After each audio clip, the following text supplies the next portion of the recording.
episode 222. A brew battle. Yeah, that's right. So it's Mark for number 2, and we're doing another warm-up beer, man. Yeah, I love it. We're going for it. So Mark had something specific he was talking to me about recently where he was just like, I want like a mint stout. Yeah. Where is it? So I was like, honestly, there's really not much out there. So, and you were just talking about it on the last episode with that, with the Ballast Point Victory at Sea High West Barrel Age. You were like, if there's some mint in there, it'd be perfect, which I agree. So I wanted a starter beer to satiate that thirst, if you will. I appreciate it. So what I have is one of the Retributions by Duclaw Brewing. It is their Creme de Menthe Retribution, which is an imperial stout with creme de menthe aged in bourbon barrels. This one is aged in the bottle for 2 years now. So, and the ABV is 11.5%. Right before we started recording, Mark was asking, are they distributing this? I haven't seen it in a while. They stopped altogether distributing Retribution because they wanted to be able to keep the costs down for consumers. So there's one day every year in November, it's like the beginning of November, like the first weekend, where they have Day of Retribution at Duclaw, and people can come and, you can taste some of the Retributions, you can taste the new stuff, you can taste a little bit of the old stuff, and they have bottles of the old stuff and cans and bottles of the new stuff that you can buy and take, and they haven't increased any pricing. Wow.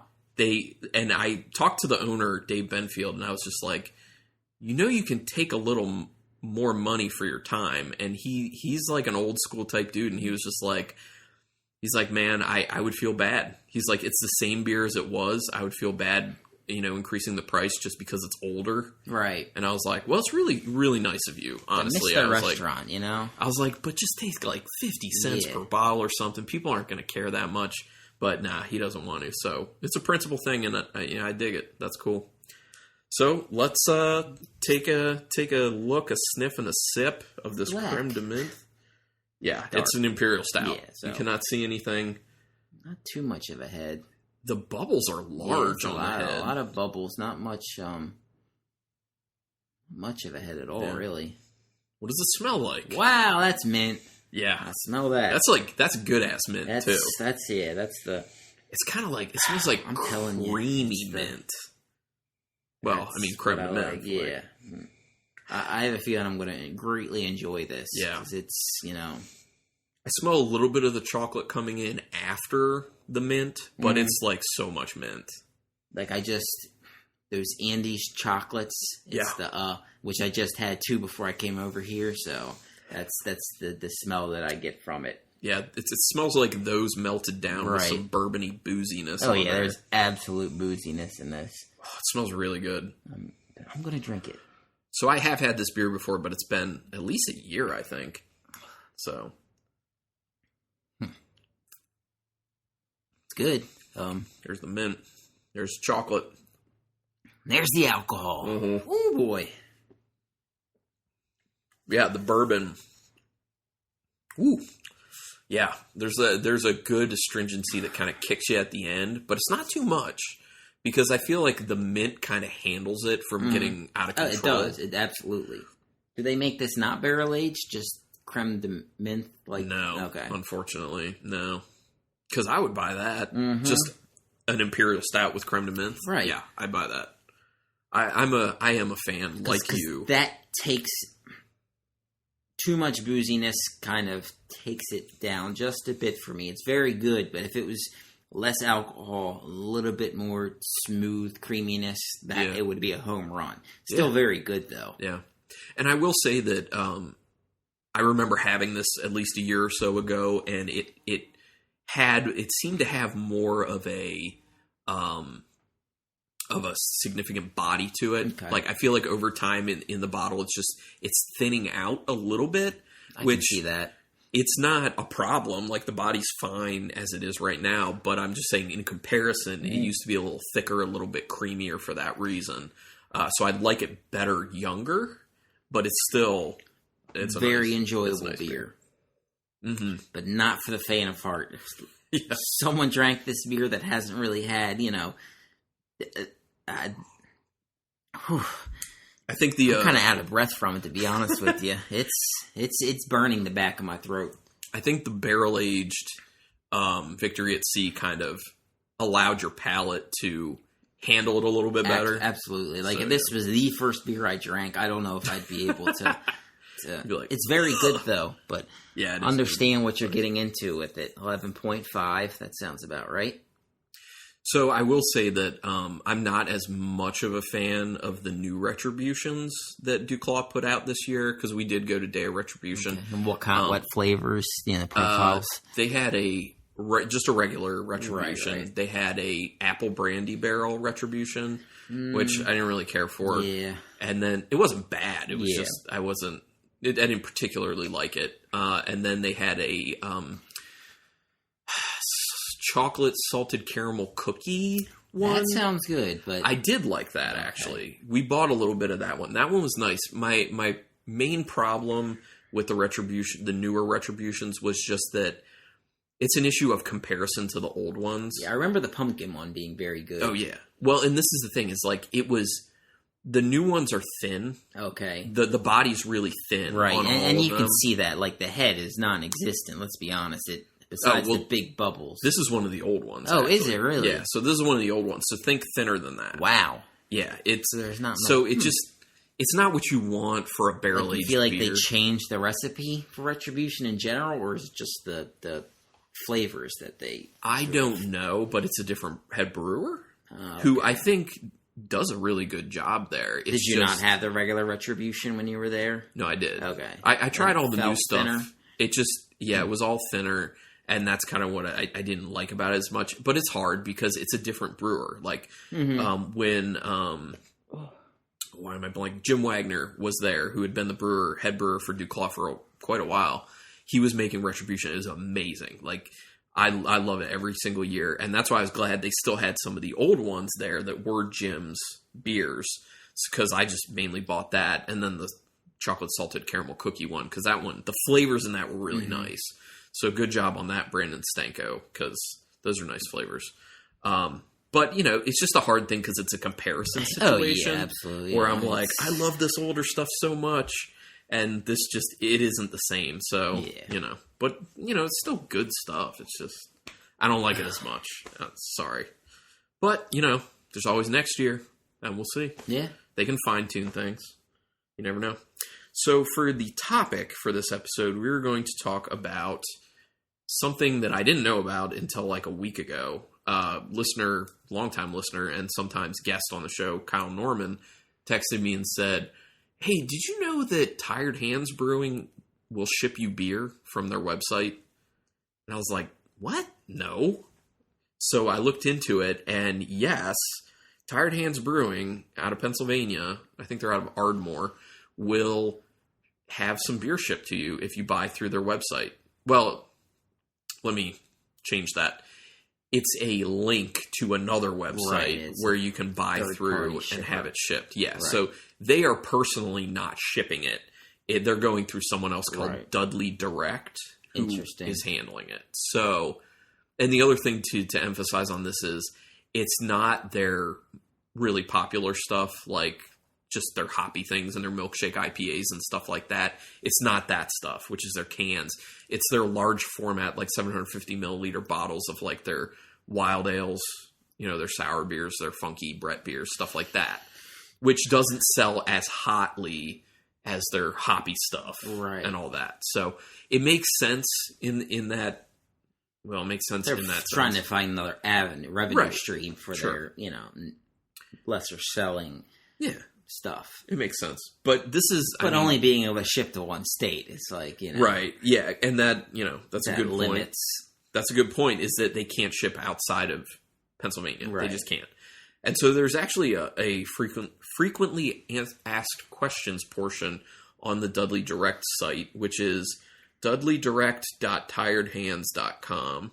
So I guess they might have it for other breweries, actually. I should look at that. Yeah. I'll look at that while we're talking. But one of the frequently asked questions is, who will be shipping my package? And this is something that Mark had asked before we started podcasting, is who's actually doing it? Because I know that you can't like ship a beer to other people through like the U.S. Postal Service or anything. So they say, we are not able to use the big parcel companies to ship beer, so we are partnering with Quick Courier Service, a company just up the road from us in Plymouth Meeting, Pennsylvania. Interesting. So that's they're why their they own can't courier. sell. That's why they can't ship outside of Pennsylvania, because the courier service probably doesn't go outside the state. Right. And I assume they're small. Oh, yeah. So one of the things that I know is that these courier services like FedEx and UPS can ship alcohol if they want to. They can do that. Because I have known them to ship, like, work with wineries and ship wine, online liquor stores they've worked with to ship wine, beer, and spirits, all that kind of stuff. So they can do it. But a lot of times, from what I understand, they're hesitant to do it because there's high breakage possibility. Yeah, and that I understand. Stuff like that. So we're, I don't think anytime soon we're really going to be seeing breweries being able to ship to you through like FedEx or UPS or whatever. So these things like Dudley Direct would be the only way we can get that going. So whether it's them specifically or other companies that pop up in states like that, I think that's what we're stuck with. But I like it. Yeah, it's a step forward for companies, to find these smaller courier services. Granted, they're, only in said state, but, perhaps they can expand and we can get rid of the stigma of beers being, for alcoholics, and we don't want to ship this. And and that's something we talked about before we started podcasting, is that with how much easier it is to get wine shipped to you than anything else, it's kind of this perception that people who drink wine are just connoisseurs, and they're not alcoholics, but people who drink beer are just boozers. Right. So that's the reason that they're less likely to be shipping from breweries. But I think they should relook at that. I know at one point the U.S. Postal Service was looking at allowing it to happen. I mean, it's more revenue for them. So, right. So, I understand the breakage portion, but that's why you have insurance and, specific carriers. And, if you can sell medication that's comes in, a multitude of ice packs to keep frozen, you can't ship beer, you know. Well, yeah, and to that point, all these like food services like Blue Apron and Sunbasket and stuff like that, where they're shipping all this dry ice and and meat and all this stuff, like that's got to be a pain. Yeah, especially if like a box sits too long somewhere, there's no more dry ice and there's like meat juice leaking onto other packages. Not saying that that's happened, but could have. But yeah, I guess when I looked into this, my first thought was, that's cool. I wish we could get something like that, because I'd love to be able to buy directly from like a Burley Oak. They're in my state. I could drive there, but it's going to take me hours, right? And I don't want to do that. So if I could just buy some of their stuff and have, I'm sure you're going to pay somewhat of a premium for it to happen. Right, and that's fine if you're getting something directly to your house, That's what you pay them for. I will gladly pay some extra money to not have to drive like 6 hours between which is going to cost you gas, Yeah. It's going to cost you just as much anyway. And your sanity. It'll cost you that as true. well. That's true. I hate driving for long times in a car. I'm just... Hey, a 15-hour drive to Florida, it's too much, Yeah, I can't believe you do with that. A four-year-old. Granted, it's overnight, and it's like, but that, if you've ever been like that North Carolina, Georgia 95, it's just nothingness outside of one south, the south on the border weird thing, and then it's just nothingness. So, 4 a.m, it's, am I going to fall asleep? Not making it. Yeah, I hear you, man. Yeah, so, Yeah, so the whole just dichotomy of beer and just the limits you have of getting it, it's weird. And and I understand maybe it takes away from the liquor stores if you could have beer delivered to you, but if they're not getting it, then how else are you going to get it? Yeah, it's definitely something that the liquor stores and beer/alcohol distributors would not like at all. Right. Because they're getting cut out of those profits. But at the same time, it's already allowed for breweries to sell direct. this is why you have all these like beer release events where people come and stand in line to get cans of beer, bottles of beer, whatever, that are, highly sought after. This is just that next step of giving the ability for people who can't make that drive and stand in line to be able to get it delivered to their door. Oh, yeah. It'll all eventually happen. I mean, we're seeing breweries open locally around here because of the laws passed. And it's certainly evolving to where this is being looked at as, something that is on the level of wine.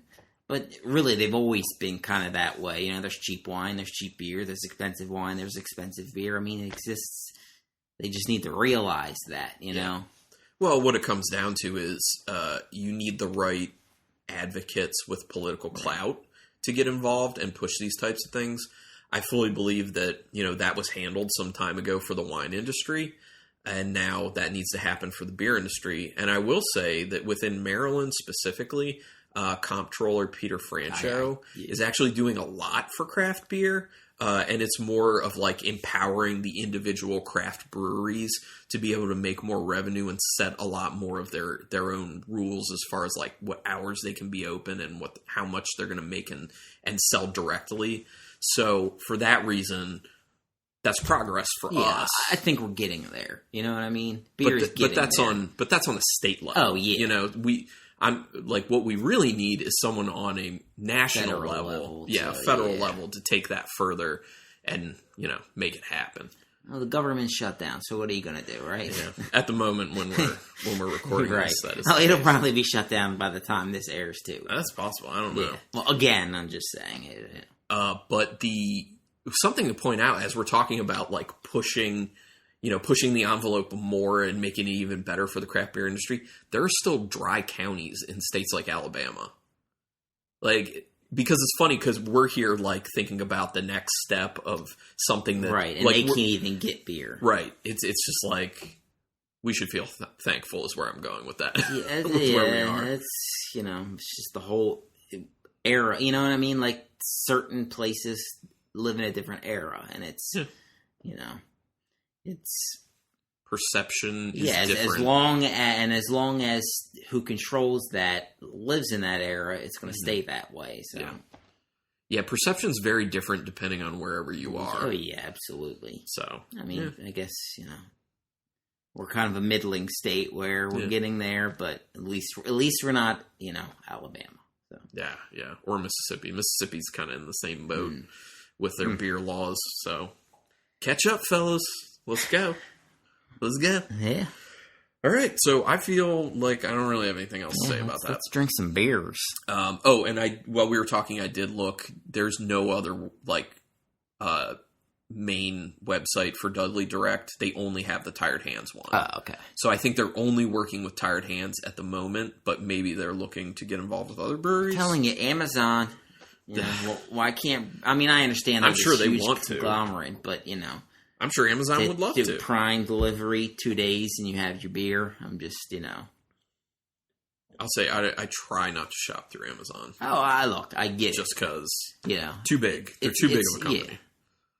It has nothing to do with how they. But I'll say if it helps spread, beer, multitudes of beer across the state, then while I understand it's a major company, maybe it, it'll help in a certain sense. But hey, it's just who knows what is around the corner. Yeah, we'll find out.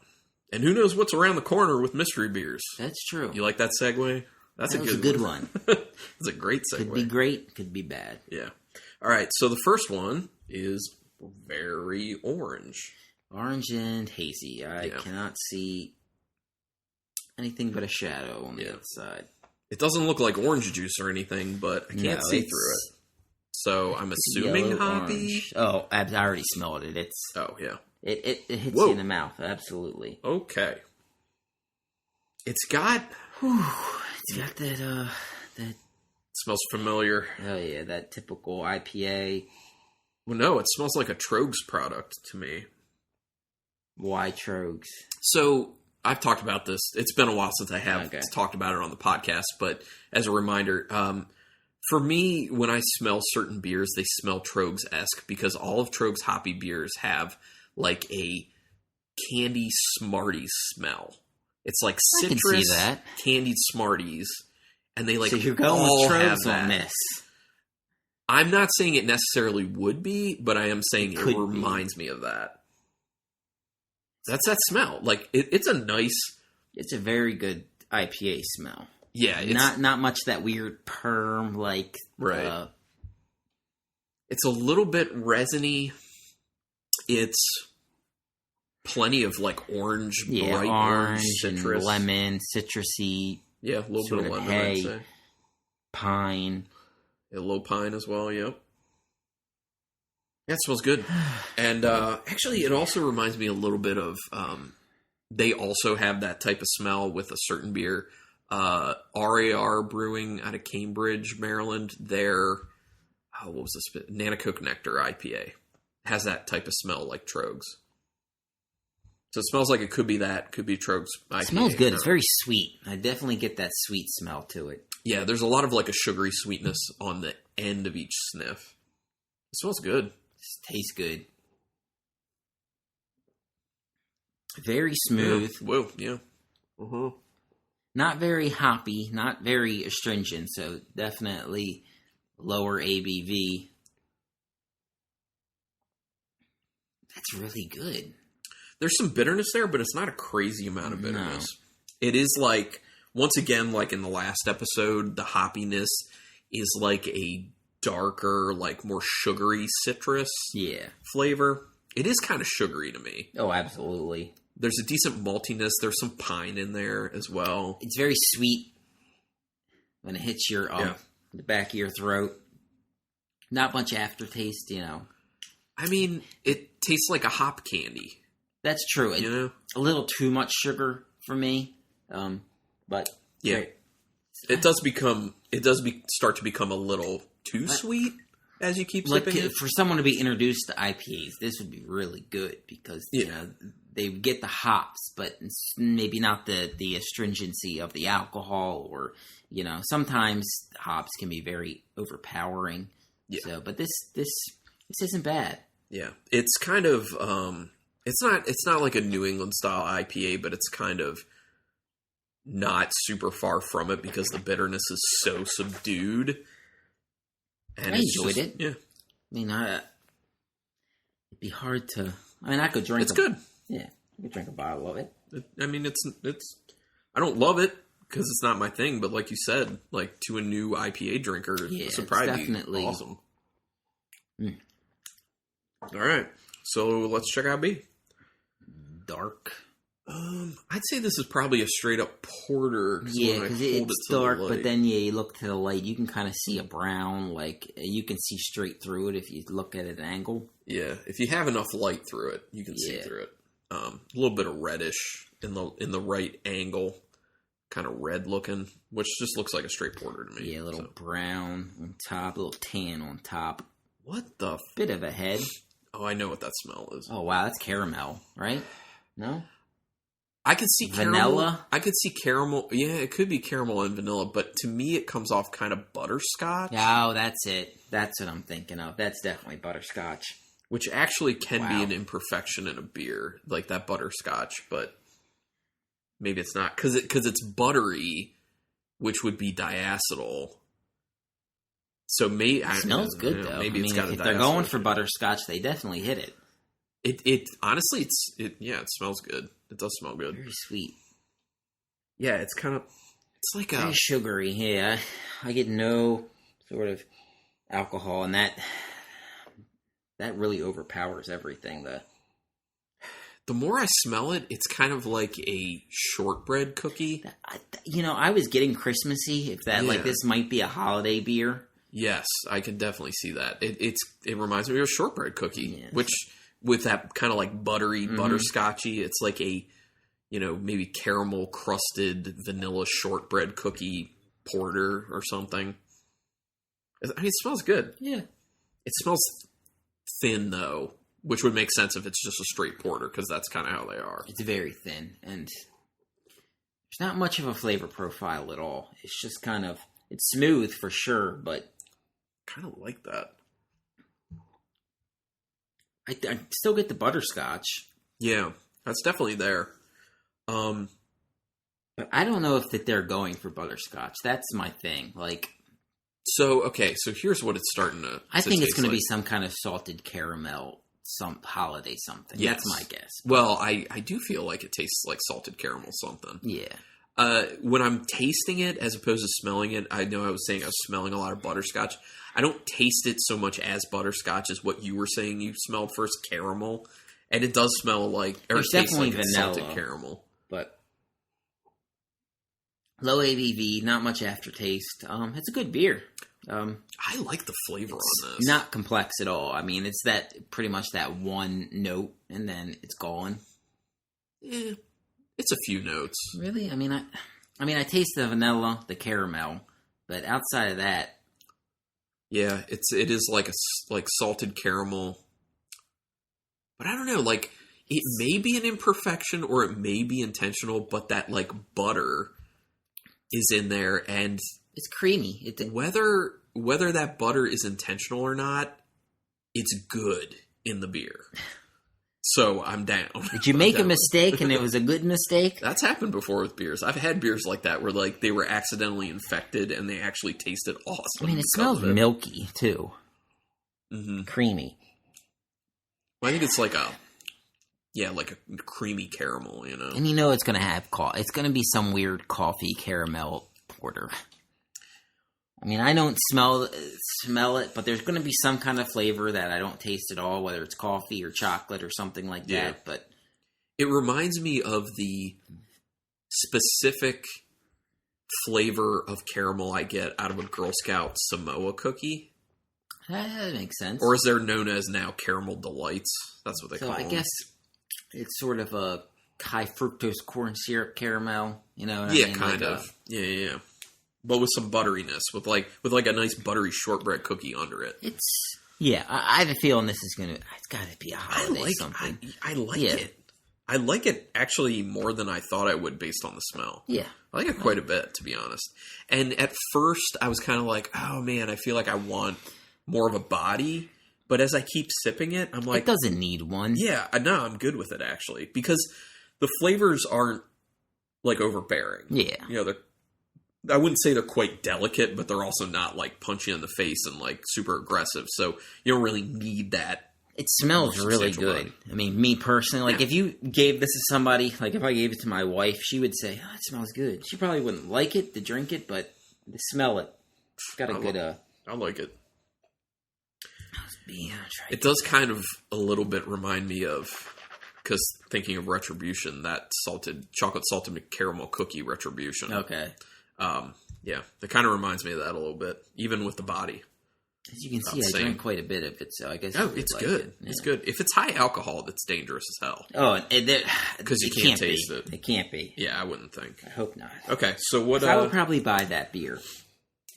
Yeah, it's definitely good. So it's one where, like, if you feel like you're into a dark beer mood, but you don't want to, like, struggle with a heavy beer, that's, like, you can get those flavors, but it's not heavy. Yeah. So it's good for that reason. All right. I'm retasting A. Yeah, me too. I think after B, it takes a little bit of the sugariness off of it, but it's still pretty sugary. I like A. Like, I like it for someone who wants to get introduced for something. So I'll take it in that regard. Sure. I won't take it as something I would want to buy again. Yeah. I hear you. I'm going to put a 3 on A. I would have given it a 4, but the sugariness, it's too much for me. So I'm giving it a 3. I'll give it a 4. Okay. Well, we'll split the difference there. Overall 3.5. So yeah. B. I could smell that all day, to be honest with you. I mean, I'm surprised. Use it as a cologne. I'm surprised with how I dig this. I'm going to give it a 5. I'm going to give it a 6. I'm impressed. Okay, so overall 5.5. Pretty good. So B, the winner overall 5.5. A, the loser with a 3.5, but that's still not that bad. Yeah, it's... all right.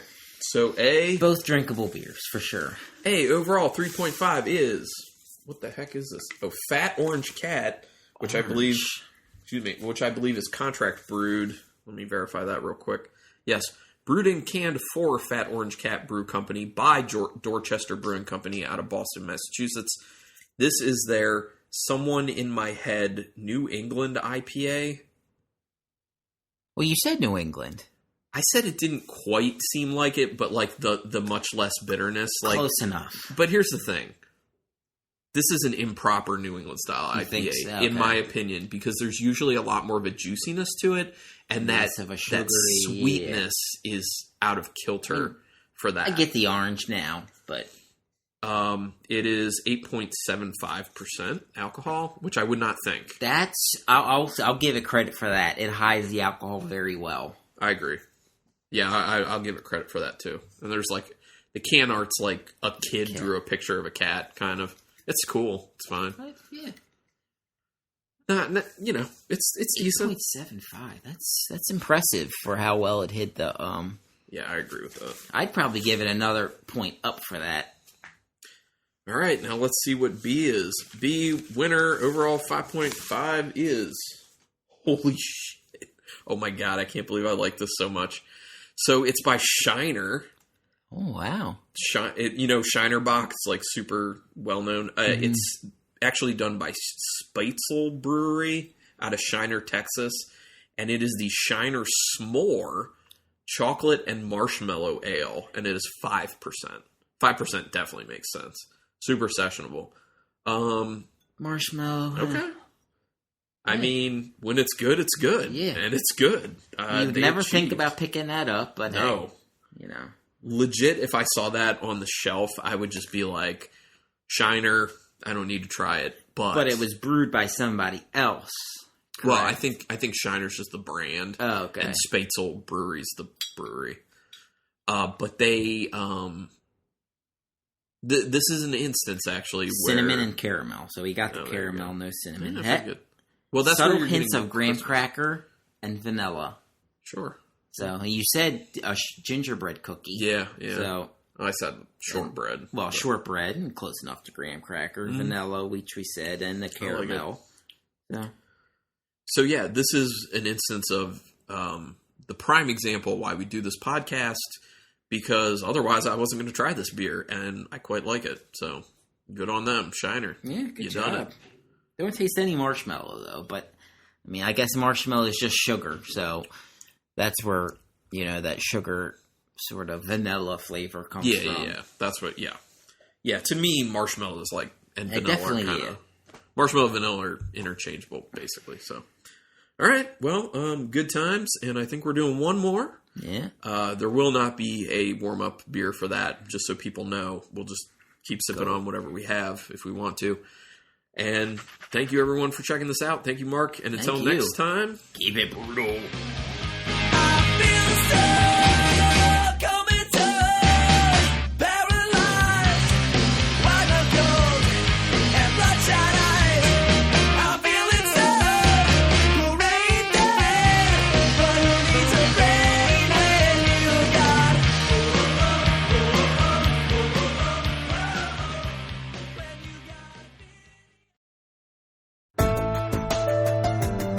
This has been a Nerd Circle podcast production.